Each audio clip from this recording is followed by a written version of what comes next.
Bonjour à tous et bienvenue dans ce tutoriel. Dans celui-ci, nous allons apprendre à recréer en MIDI un des patterns les plus célèbres de l'histoire de la musique, j'ai nommé le Funky Drummer.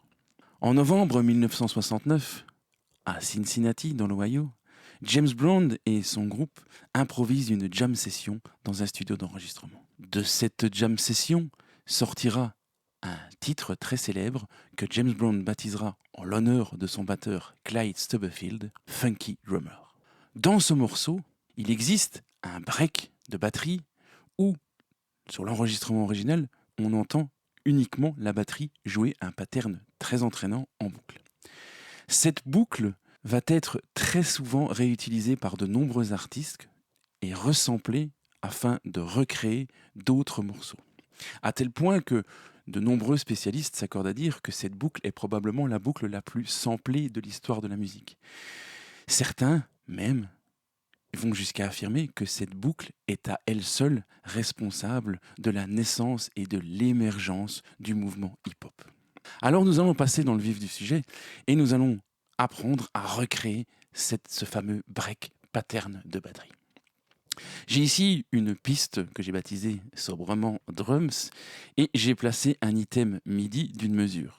Pour ceux qui ne seraient pas encore allés jusque-là, pour créer un nouvel item MIDI, il suffit de maintenir CTRL et de glisser votre souris.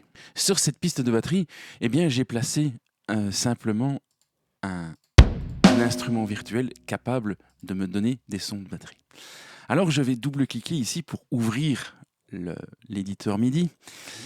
Pour ceux qui ne se présenteraient pas comme ça, eh bien entendu, j'ai utilisé le bouton ici pour docker l'éditeur MIDI dans la fenêtre d'arrangement.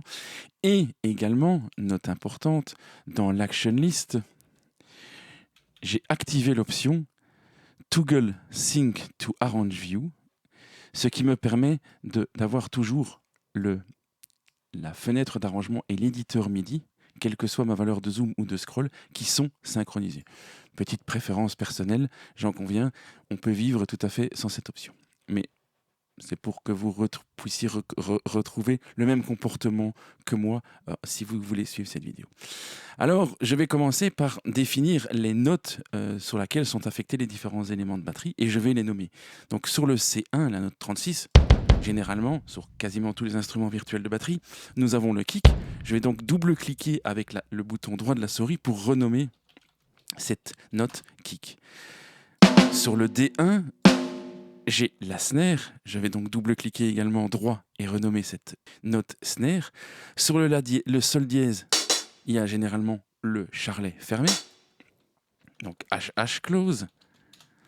Et pareil, le HH ouvert sur le la dièse ici. Et donc je double-clique avec le bouton droit pour renommer cette note également. Alors, comme nous allons créer un pattern de batterie, eh bien personnellement, je préfère utiliser ce mode, qui est le mode batterie, et afficher les notes comme étant des triangles. Donc si je dessine une note ici, vous voyez qu'elle est pour l'instant carrée, comme dans tous les piano roll. Eh bien, vous pouvez passer en mode triangle ou diamant pour avoir plus de facilité. Personnellement, lorsque j'édite une batterie, je préfère utiliser ce mode. Et dernièrement, je vais également aller dans le menu, donc je vais cliquer droit, aller dans le menu View du menu éditeur, et je vais cacher les notes inutilisées et non nommées, ce qui me permet d'avoir un éditeur MIDI avec uniquement les couches de ma batterie que je souhaite utiliser, ce qui rend les choses beaucoup plus lisibles. Alors, comment remplir donc cette mesure pour reproduire ce pattern? Alors, vous allez vous assurer de bien mettre la résolution de la grille à 1/16 et le tempo de l'arrangement sur 100 BPM. Bien entendu, comme le fichier sera MIDI, il s'adaptera à n'importe quel tempo, mais le tempo original de la boucle étant à 100 BPM, nous allons le reproduire dans un premier temps à cette vitesse. Alors je vais commencer en maintenant CTRL et ALT par remplir complètement les coups de Charleston close. Voilà qui est fait. Alors sur le pattern original, le temps 2 et la double croche qui suit sont joués non pas sur le charlet fermé mais sur le charlet ouvert. Voilà qui est fait. Et il y a également un coup de charlet ouvert sur l'avant-dernière double croche qui se situe ici. Donc ça nous donne pour l'instant quelque chose comme ceci.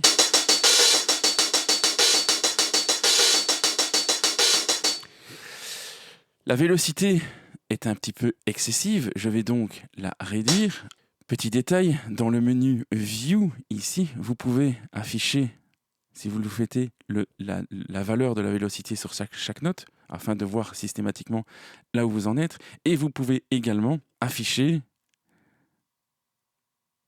le nom de la note, et ici en l'occurrence le nom de l'élément de batterie, ce qui nous rend quelque chose d'un petit peu plus visuel. Je vais maintenant placer les coups de kick. Donc il y en a un sur le temps premier de la mesure, un deuxième sur la première croche, ensuite une caisse claire sur le temps 2, une grosse caisse ici sur le et du temps 3 et un kick également en même temps que le charlet ouvert. Il y a également un autre petit coup de kick ici, mais qui sera joué en ghost note, qui est à peine perceptible, mais qui donne un petit feeling dans la boucle. Voilà. La caisse claire est donc jouée sur le temps fort de la boucle et sur l'autre temps fort.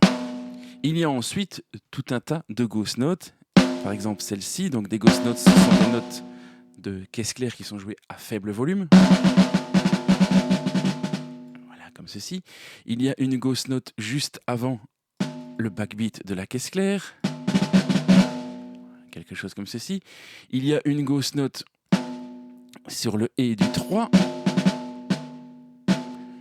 Une ghost note également ici. Et une toute petite ghost note juste après l'ouverture du charleston. Qu'est-ce que ça donne ?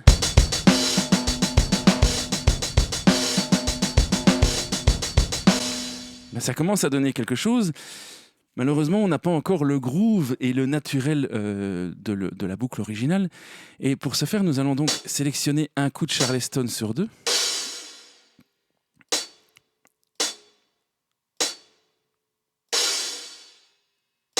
Et réduire fortement la vélocité de ces notes. En effet, lorsqu'un batteur tape avec sa main droite sur le charleston, eh bien, il donne généralement un coup fort et un coup faible. Et donc, nous allons simuler ceci en MIDI, en réduisant la vélocité d'un coup sur 2. Quelque chose comme ceci.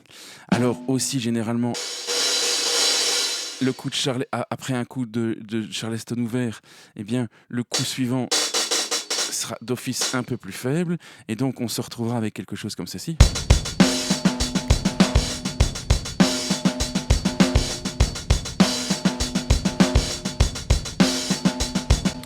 On commence déjà à se rapprocher un petit peu du feeling original.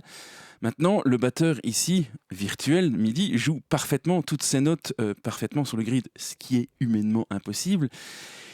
Et le batteur original, Clyde Stubblefield, avait une tendance, en tout cas dans cette boucle, à jouer légèrement en retard sur le temps. Donc nous allons sélectionner toutes les notes après le premier temps de la mesure et décaler à l'aide du bouton Shift pour ne pas être soumis à la grille, légèrement toutes les notes vers la droite comme ceci, et même la deuxième partie encore un petit peu plus. Voilà. Et pour se remettre un petit peu droit dans la boucle, à partir du charlet ouvert et de la pêche de kick, nous allons ramener un petit peu les choses vers la gauche. Voilà. Écoutons.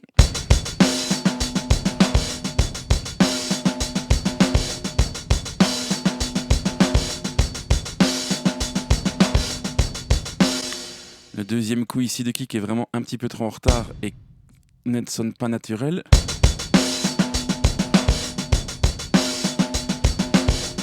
Voilà qui est mieux. Et nous allons terminer par sélectionner toutes les notes, aller dans le menu Edit, Humanize, et choisir d'humaniser très légèrement le timing, quelque chose comme 5%, et la vélocité également quelque chose comme 4% pour un petit peu casser la monotonie et la répétitivité des notes. Et donc voilà.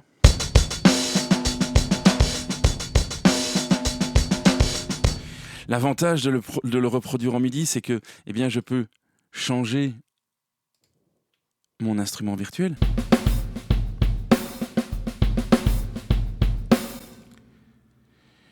Je peux également utiliser un tout autre instrument virtuel, comme par exemple batterie 4, et charger un kit, pourquoi pas, de 909.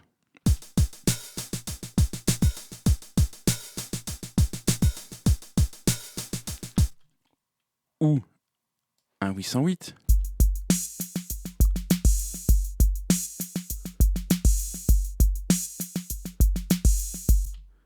Un kit DMX.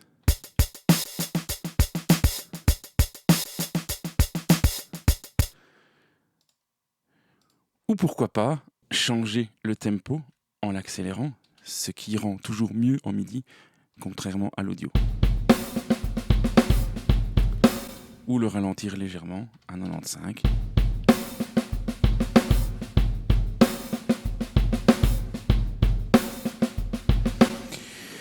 Voilà donc, j'espère que tout ça vous sera utile. Note pour la fin, vous pouvez toujours bien entendu sauver cet item au format MIDI en allant dans le menu File, Export Project MIDI, Selected Items Only, l'enregistrer quelque part sur vos disques durs afin de pouvoir le récupérer quand vous le souhaitez à l'aide du Media Explorer et le reglisser dans n'importe quel arrangement. Merci pour votre attention. J'espère que tout ça vous sera utile. Soyez créatifs, amusez-vous bien. À la prochaine. Ciao.